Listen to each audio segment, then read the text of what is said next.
pangalawang gagawin natin ay ang detergent, wash detergent po, washing detergent. Ayan nga po, pare-parehas din lang po naman.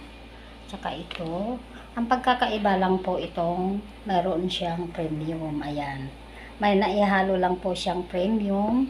Yan po ang pagkakaiba dun sa dishwashing at ang washing detergent. Ito nga po ay parehas lang din po ang sangkap. Ito lang po ang nadagdag. Ito. Ayun nga po Kamamang TV. Antabayanan po natin ang ating pagtitimpla. God bless.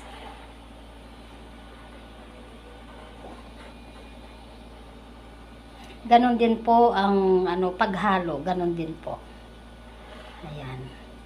Medyo pagod lang po kasi masakit ang braso. Ilalagay na po natin itong thickener niya.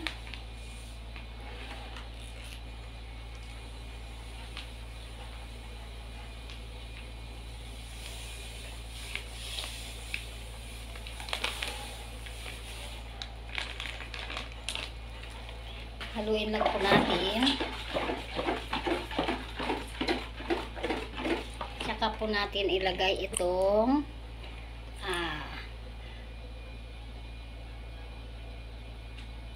premium po. Ito ay para sa detergent. Sense po niya.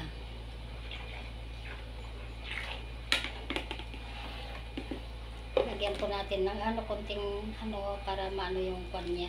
Sayang naman. Hahaluin na po natin Kamamang TV.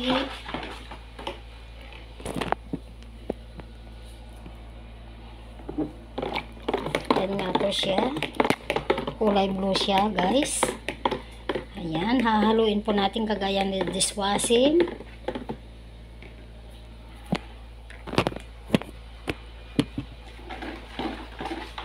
Kagaya po ng dati kapag medyo mabigat na po siya, sobrang lapot na po. At saka po natin siya bibitawan at i-stack natin sa isang tabi. 24 hours din po ito bago natin siya pwedeng isalin sa bote. Matili po kung sa madali. Kaya nga lang po pagod din. Lalo sa edad ko. Kaya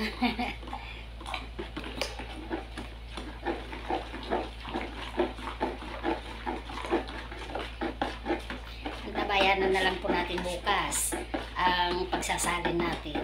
Thank you. God bless. Ayan po guys, yung ating sabon. Washing detergent po ito. Ayan. Ito na nga po, tignan ninyo. Oh. Dahil ito nga po ay sabon at sigurado naman po itong mabula. Pero tignan nyo po, oh, ang ganda.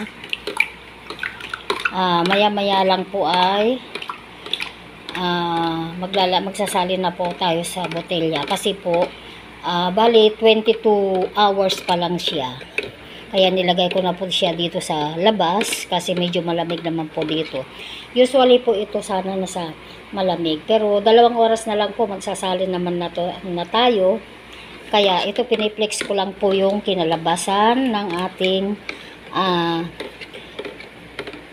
washing detergent. Ayan nga po, kinakailangan po kasi hahaluin natin at hindi po maiwasan na mayroong namumuo na mga sangkap na hindi